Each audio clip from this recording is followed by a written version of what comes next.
Good See evening. how all this works since I'm the first one up here. All right. As Brett said, my name is Coley Short. I am the Prevention Program Manager at Diverse and Resilient, who's sponsoring this award this evening. I am just super thrilled and excited to be here because I have the opportunity to present this award to two of my closest and dearest friends, Brenda Coley and Sandra Jones. They are, of course, amazing individuals, and as a couple, you can read about all the wonderful things that they've done in your programs, or you can Google their names, but I'm not going to do that because I'm just going to tell a little story about the night we met. So, and I promise it won't take long. Starts out like this. It was a lovely summer evening. I was out for a walk with a group of friends in the Brewers Hill neighborhood, and as I was enjoying all of the flowers and checking out everyone's curb appeal, I heard a voice calling out from across the street. So sort of looked over, and there was a woman who had a beautiful smile on her face, and she looked down at me and all of my friends and said, well, good evening, gentlemen. So we, of course, responded with the proper greetings and salutations, and before we knew it, we had been invited inside of their home, had a couple of beers, did a sing-along with the guitar, and here we are 15 years later, right? So recently, Brenda and Sandra and I were having a talk and thinking about this evening, and the way that they remembered it was just a little bit different. It was still a lovely summer evening, and Brenda was sitting on the porch of their home or looking out the window. Sandra was inside getting something cool to drink, and Brenda noticed a group of people across the street. She turned to Sandra inside and said, Sandra, there's gay people outside. You should say hello. Okay, all right, great. So they did, and of course, a couple of years later, a sing-along with the guitar, here we all are. So, now, many of you are probably wondering, what does this have to do with an LGBTQ struggle for equality award, and I'm not entirely sure, but I wanted to share the story because I hope that it gives you a little glimpse into who Brenda and Sandra really are. I mean, the people that they are. They have a great love for this city of Milwaukee and its people, the LGBTQ community, their dog Coley, their friends, and certainly for one another. I guess maybe if there's a message in all of this, I guess it's, if you've got to struggle for something, see if you can find a little love, because at least that'll make the struggle worth fighting for. So with that, enough of me, I would like to invite the two of you to come up here.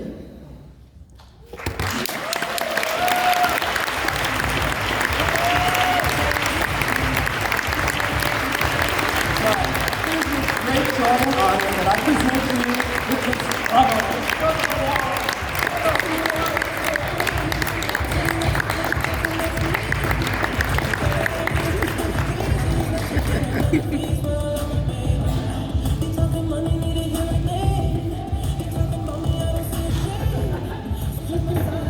So I went over to the table to ask Kofi if he was going to say nice things about me. And I didn't think about that story, but it's true. I looked out and saw these gay men walking down the street, and I had to say something. I said, Sandra, there's some gays out there. Never seen them. We become very good friends since then. Yeah, we have a story. We went in the neighborhood that we were, and Sandra went to everyone's house on the block, which I didn't want to do because I was working at LGBTQ community center, and I just wanted to lay low. And Sandra, to introduce them that we were a couple. And she said, we paid too much money for this house to be hiding in it as a closet, and they not know that we were a couple of people.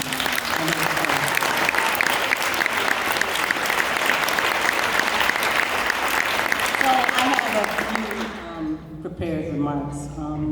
So I've been an activist all my life, or as long as I can remember.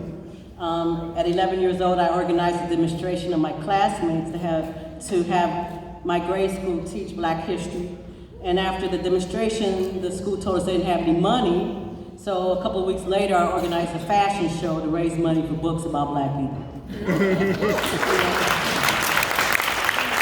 I spent my life explaining Black people to white people, and sometimes vice versa, women to men, transgender people to just about everybody, including gay and lesbian folks, gay folks to straight folks, and then bisexual folks to just about everybody, especially gays and lesbians.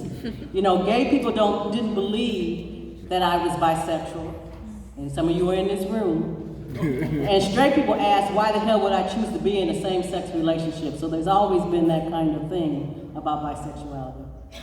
Sandra and I met because of that activism. I was trying to start a union at the place that I worked, and she was an organizer, and I went to her. And we decided to build a life together. Our union now has lasted for 32 years. It's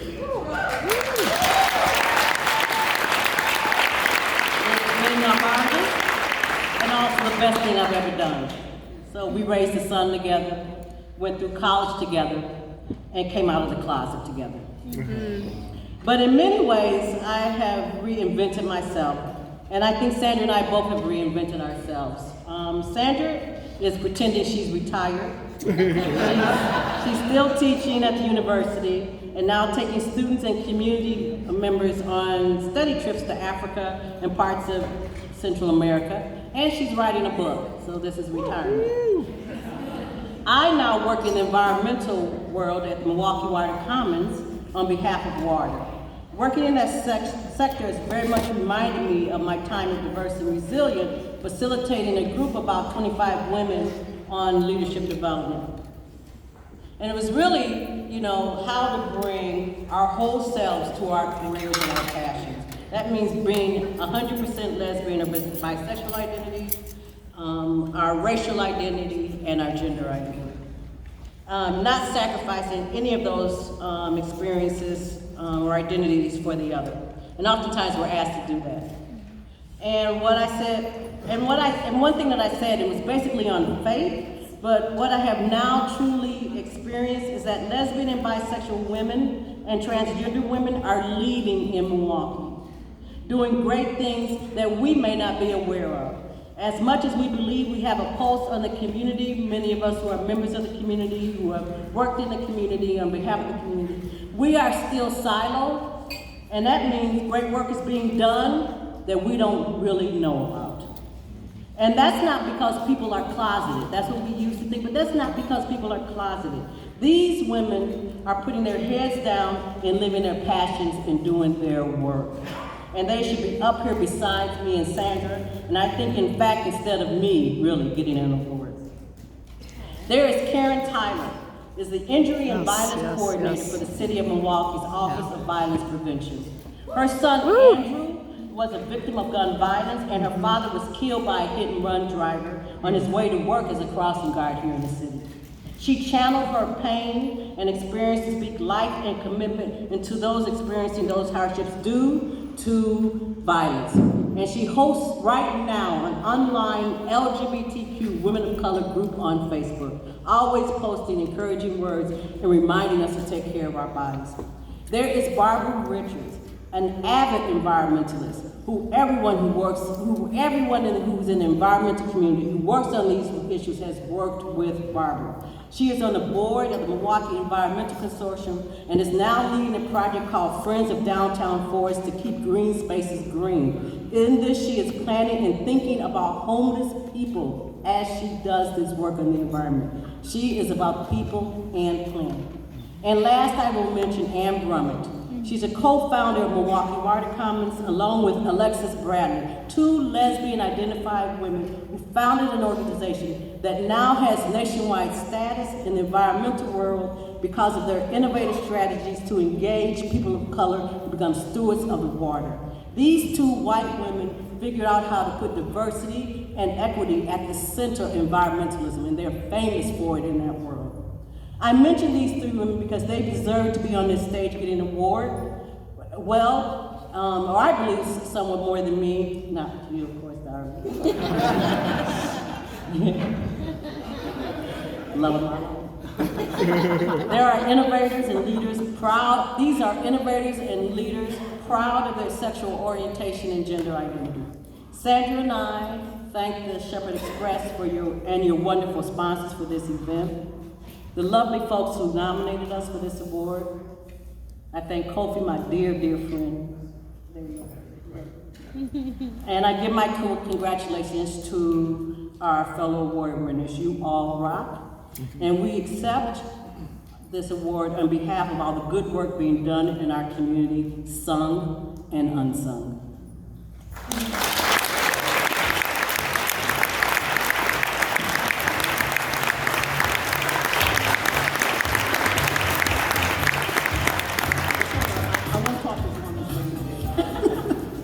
But she hates when I tell this story. Oh, no.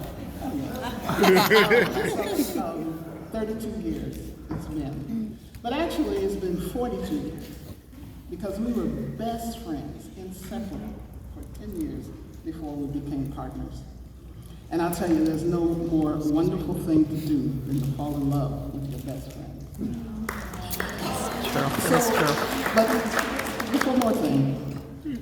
Long ago, my father told me two things. He says, love who you want to and do what's right. And so when you put those two things together, when I put those two things together, it meant that I had no choice but to spend my life fighting for social justice and for social change. And I'm going to take this opportunity on this stage just to remind us of the great need now to fight for social change.